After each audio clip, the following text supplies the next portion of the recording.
Hi all, ನಮಸ್ಕಾರ. Welcome back to my channel. Please to subscribe. ಇವತ್ತಿನ vlog ಬಂದು ತುಂಬ ಚಿಕ್ಕದಾಗಿದೆ. ಏನಪ್ಪ ವ್ಲಾಗ್ ಅಂತ ಹೇಳಿದರೆ, ನಮ್ಮ ಅಮ್ಮನಿಗೆ ತುಂಬ ಹುಷಾರಿಲ್ಲ. ಹಾಗಾಗಿ ಮನೆಯ ಎಲ್ಲ ಜವಾಬ್ದಾರಿನ ನಾನು ವಹಿಸ್ಕೊಂಡಿದ್ದೀನಿ. ಅಂದರೆ ಮನೆ ಕೆಲಸ ಬೇಸಿಕಲಿ ಅಷ್ಟೇನೆ. ಸೊ ನಾನು ನನ್ನ ಡೇನ ಫಸ್ಟು ಹಾಟ್ ವಾಟರಿಂದನೇ ಸ್ಟಾರ್ಟ್ ಮಾಡೋದು. ಈ ಹ್ಯಾಬಿಟ್ನ ಸ್ಟಾರ್ಟ್ ಮಾಡಿ ಆಲ್ಮೋಸ್ಟ್ ಒಂದು 8 ಇಯರ್ಸ್ ಆಗಿದೆ ಅನಿಸುತ್ತೆ. ಇದ್ರ ನಂತರ ನನ್ನ ತಮ್ಮ ಮತ್ತು ನಮ್ಮಪ್ಪ ಕೆಲಸಕ್ಕೆ ಹೋಗಬೇಕು. ಹಾಗಾಗಿ ಅವ್ರ ಡಬ್ಬಿಗೆ ನಮಗೆ ತಿನ್ನೋದಕ್ಕೆ ಅಂತ ಫಸ್ಟ್ ಟೈಮ್ ಗೊಜ್ಜು ಅವಲಕ್ಕಿ ಟ್ರೈ ಮಾಡಿದೆ. ಚೆನ್ನಾಗಿ ಬಂದಿದೆ. ನಾನು ಅಂದ್ಕೊಂಡಿದ್ದಕ್ಕಿಂತ ಬೆಟರ್ ಆಗೇ ಇದೆ. ಟೇಸ್ಟ್ ಕೂಡ ತುಂಬಾ ಚೆನ್ನಾಗಿತ್ತು. ಅಮ್ಮನಿಗೆ ಅಂತ ಹೇಳಿ ನಾನು ಹೋಟೆಲ್ಗೆ ಹೋಗಿ ಇಡ್ಲಿ ತೊಗೊಂಬಂದಿದ್ದೆ. ಹುಷಾರಿಲ್ದಿರೋ ಟೈಮಲ್ಲಿ best food and light food ಅಂದರೆ ಇಡ್ಲಿ ಅನ್ನೋ ಕಾರಣಕ್ಕಾಗಿ ಅವರು ಕೂಡ ಇದನ್ನೇ ಬೇಕು ಅಂತ ಹೇಳ್ತಾಯಿದ್ರು. ವೆದರ್ ಸರಿ ಇಲ್ದಿರೋ ಕಾರಣ ನಮ್ಮ ಮನೇಲಿ ಎಲ್ಲರೂ ಒಂದು ರೌಂಡ್ ಹುಷಾರು ತಪ್ಪಿ ಎದ್ದೆ ಆಗಿದೆ. ಆ್ಯಕ್ಚುಲಿ ನಮ್ಮ ಅಮ್ಮನೇ ಫಸ್ಟ್ ಹುಷಾರು ತಪ್ಪಿದ್ದು. ನಾನು ಇದನ್ನು ರೆಕಾರ್ಡ್ ಮಾಡಿ ಆಲ್ರೆಡಿ 2 ವೀಕ್ಸ್ ಆಗಿದೆ ಅನಿಸುತ್ತೆ. ಮಾರ್ನಿಂಗ್ ಸ್ವೀಟ್ ಕ್ರೇವಿಂಗ್ ಸ್ಟಾರ್ಟ್ ಆಗಿದೆ. ನನಗೂ ಹುಷಾರಿಲ್ದಿರೋ ಕಾರಣ ತುಂಬ ಎಲ್ಲ ಜಂಕ್ ಫುಡ್ಸ್ನ ಅವಾಯ್ಡ್ ಮಾಡಿದ್ದೆ. ನಿನ್ನೆ ನನ್ನ ತಮ್ಮ ಚಾಕ್ಲೇಟ್ ಕೇಕ್ ತೊಗೊಂಬಂದು ಕೊಟ್ಟ. ನನಗೆ ತುಂಬ ಇಷ್ಟ. ಹಾಗಾಗಿ ಮಾರ್ನಿಂಗ್ ಬ್ರೇಕ್ಫಾಸ್ಟ್ ಆಗಿದ್ದ ನಂತರ ಇದನ್ನ ತಿಂತಾ ಇದ್ದೀನಿ. ಈಗ ಡಾಕ್ಟ್ರ್ ಹತ್ರ ಹೋಗ್ತಾ ಇದ್ದೀವಿ. ವಾಪಸ್ ಬಂದಮೇಲೆ ಸಿಗ್ತೀನಿ. ಡಾಕ್ಟ್ರ್ ಹತ್ರ ಹೋಗಿ ಬಂದ್ವಿ. ಮೆಡಿಸಿನ್ ಎಲ್ಲ ತೊಗೊಂಡು ಬಂದಿದ್ದೀವಿ. So she'll be okay in 2 to 3 days. ಇದು ನನ್ನ ಅಡುಗೆ ಮನೆಯ ಪರಿಸ್ಥಿತಿ. ಪ್ರೆಸೆಂಟ್ಲಿ ಅನ್ನ ಮಾಡಿಟ್ಟಿದ್ದೀನಿ. ಹಾಗೆ ನೆನ್ನೆ ಸ್ವಲ್ಪ ಅನ್ನ ಇತ್ತು, ಅದನ್ನ ಬಿಸಿಗಿಟ್ಟಿದ್ದೀನಿ. ಸೊ ಫಟಾಫಟ್ ಅಂತ ಎಲ್ಲ ಕ್ಲೀನ್ ಮಾಡಿಬಿಡೋಣ. ಅಮ್ಮ ಆರಾಮಾಗಿದ್ದಾಗೆಲ್ಲ ಒಂದು ಹೆಲ್ಪ್ ಏನು ಮಾಡೋದಕ್ಕೆ ಹೋಗಲ್ಲ ನಾನು. ಅವರು ಕೂಡ ಏನು ನನ್ನ ಮಾಡೋದಕ್ಕೆ ಬಿಡೋದಿಲ್ಲ. ಆದರೆ ಇಂಥ ಟೈಮಲ್ಲಿ ಅಷ್ಟೇ ನಾನು ಫುಲ್ ಆ್ಯಕ್ಟಿವ್ ಆಗಿರ್ತೀನಿ. ಅನ್ನ ಆಯಿತು. ಇವಾಗ ನೋಡಿದ್ರೆ ನಮ್ಮಪ್ಪ ಮಧ್ಯದಲ್ಲಿ ಮಶ್ರೂಮ್ ಬಿರಿಯಾನಿ ತೊಗೊಂಬಂದಿದ್ದಾರೆ. ಹಾಗಾಗಿ ನಾನು ಅದನ್ನು ತಿಂದೆ. ಅಮ್ಮನಿಗೆ ಅನ್ನ ಆಗಿತ್ತಲ್ಲ, ಅದೇ ರಸಮ್ ಮಾಡಿಕೊಟ್ಟೆ. ಇವಾಗ ಎಲ್ಲ ಕ್ಲೀನ್ ಮಾಡಿದ ನಂತರ ನಮ್ಮ ಅಡುಗೆ ಮನೆಯ ಸ್ಥಿತಿ ಹೀಗಿದೆ. ಬ್ರೀದಬಲ್ ಅಡುಗೆ ಮನೆಯದಾಗಿದೆ.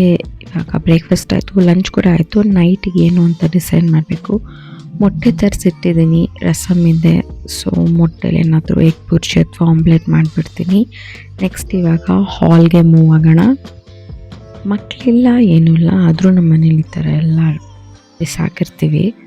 ನಾನು ನನ್ನ ತಮ್ಮನೇ ಮೋಸ್ಟ್ಲಿ. ಸೊ ಇವಾಗ ಫಸ್ಟ್ ಅದನ್ನೆಲ್ಲ ಎತ್ತಿ ಕಸ ಗುಡಿಸಿ ಬರೋಣ. ಇದಕ್ಕೆ ಅನಿಸುತ್ತೆ ಮನೆ ಕೆಲಸ ಅನ್ನೋದು ನೆವರ್ ಎಂಡಿಂಗ್ ಅಂತ. ಈಗ ತಾನೇ ಅಷ್ಟು ಪಾತ್ರೆ ತೊಳೆದೆಲ್ಲ ಕ್ಲಿಯರ್ ಮಾಡಿದ್ದೀನಿ. ಮತ್ತು ಲಂಚ್ ಆದಮೇಲೆ ಇಷ್ಟೊಂದು ಪಾತ್ರೆ ಬಿತ್ತು. ಮತ್ತು ನಾನು ಇವಾಗ ತೊಳೆಯಲ್ಲ, ನೈಟ್ ತೊಳ್ಕೊತೀನಿ. ಈಗ ಸದ್ಯಕ್ಕೆ ಕಸ ಗುಡಿಸಿ ಫ್ರೆಶ್ ಅಪ್ ಆಗಿ ಅಮ್ಮನಿಗೆ ಸ್ವಲ್ಪ ಸಂಜೆಗೆ ಏನಾದರೂ ಕೊಟ್ಬಿಟ್ಟು ನಾನು ಹೊರಗಡೆ ಹೋಗಬೇಕು. ನಮ್ಮನೇಲಿ ಫಂಕ್ಷನ್ ಕೂಡ ಇದೆ. ಸೊ ಅದ್ರದ್ದು ಸ್ವಲ್ಪ ಕೆಲಸ ಇದೆ, ಅದನ್ನು ಕಾನ್ಸಂಟ್ರೇಟ್ ಮಾಡಬೇಕು ನಾನು. ಇವಾಗ ಅಮ್ಮಂಗೆ ಹುಷಾರಿಲ್ದಿರೋ ಕಾರಣ ಅದನ್ನೆಲ್ಲ ನಾನೇ ಮಾಡಬೇಕಾಗತ್ತೆ.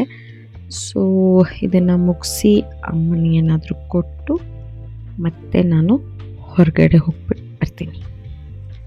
ಎಷ್ಟೇ ಹುಷಾರಿಲ್ಲ ಅಂದರೂ ಈ ಅಮ್ಮಂದಿರಿಗೆ ಒಂದೇ ಒಂದು ಟಾನಿಕ್ ಇದ್ದರೆ ಸಾಕು, ಹುಷಾರಾಗಿಬಿಡ್ತಾರೆ. ಅದೇನೆಂದರೆ ಕಾಫಿ. ನಮ್ಮನೇಲಿ ಯೂಶ್ವಲಿ ಡಿಕಾಷನ್ ಮಾಡಿಟ್ಬಿಟ್ಟಿರ್ತೀವಿ. ಅದಕ್ಕೆ ಹಾಲು ಬೆರೆಸಿ ಆಮೇಲೆ ಬಿಸಿ ಮಾಡ್ಕೊಂಡು ಕುಡಿಯೋದು. ಈ ರೀತಿ ಒಂದು ಬೌಲಲ್ಲಿ ನೀರು ಸಕ್ಕರೆ ಕುದಿಸ್ಬಿಟ್ಟು ಆಮೇಲಿಂದ ಕಾಫಿ ಪೌಡರ್ ಹಾಕಿ ಆಫ್ ಮಾಡಿಬಿಡ್ತೀವಿ. ಬಟ್ ನಮ್ಮ ಮನೇಲಿ ನನ್ನ ತಮ್ಮನಿಗೆ ಕಾಫಿ ಕುಡಿಯೋ ಅಭ್ಯಾಸ ಇಲ್ಲ. ಹಾಗಾಗಿ ಐಸ್ ಕ್ರೀಮ್ ತೊಗೊಳೋಣ ಅಂತ ಬಂದಿದ್ದೀನಿ. ನನಗೆ ಬೇಸಿಕಲಿ ಅರುಣ್ ಐಸ್ ಕ್ರೀಮ್ ಅಂದರೆ ತುಂಬಾ ಇಷ್ಟ. ಆ ಟೇಸ್ಟ್ ಬೇರೆ ಯಾವುದ್ರಲ್ಲೂ ಸಿಗೋದಿಲ್ಲ. ಹಾಗಾಗಿ ನಾನು ಆಲ್ಮೋಸ್ಟ್ ಯಾವಾಗಲೂ ಅರುಣ್ ಐಸ್ ಕ್ರೀಮ್ಗೆ ರೀಚ್ ಆಗ್ತೀನಿ. ಇವಾಗ ಇದನ್ನ ತೊಗೊಂಡು ಮನೆಗೆ ಹೋಗಿ ತಿಂದ್ಬಿಟ್ಟು ಪಟ್ ಅಂತ ಈಚೆ ಹೋಗಬೇಕು. ಅರುಣ್ ಐಸ್ ಕ್ರೀಮಲ್ಲಿ ಬೈಟ್ಸ್ ಬರುತ್ತಲ್ಲ, ನನಗೆ ತುಂಬ ಇಷ್ಟ. ಹಾಗೆ ಹೊಸದಾಗಿ ಯಾವುದೋ ಡೋನಟ್ ಅಂತ ಇಂಟ್ರೊಡ್ಯೂಸ್ ಮಾಡಿದ್ದಾರೆ, ಅದನ್ನು ಟ್ರೈ ಮಾಡೋಣ ಅಂತ ತೊಗೊಂಡು ಬಂದೆ.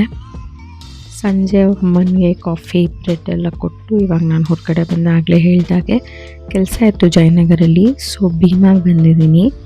ಅಲ್ಲೆಲ್ಲ ಶೂಟ್ ಮಾಡೋಕ್ಕಾಗಲ್ಲ ಅನಿಸುತ್ತೆ. ಸೊ ವಾಪಸ್ ಬರ್ತಾ ಸಿಗ್ತೀನಿ. ಭೀಮಾದಲ್ಲಿ ಕೆಲಸ ಆಯಿತು. ಈಗ ವಾಪಸ್ ಮನೆಗೆ ಹೋಗ್ತಾ ಇದ್ದೀನಿ. Whole day was very tiring. ಇದಾಗಿತ್ತು what I do in a day when my mom is sick. Simple video. Hopefully ನಿಮಗೆಲ್ಲ ಇಷ್ಟ ಆಯಿತು ಅಂತ ಅನ್ಕೋತೀನಿ. ಆದಷ್ಟು ಬೇಗ ನೆಕ್ಸ್ಟ್ ವಿಡಿಯೋದಲ್ಲಿ ಸಿಗ್ತೀನಿ. See you all soon. Don't forget to subscribe, like and comment.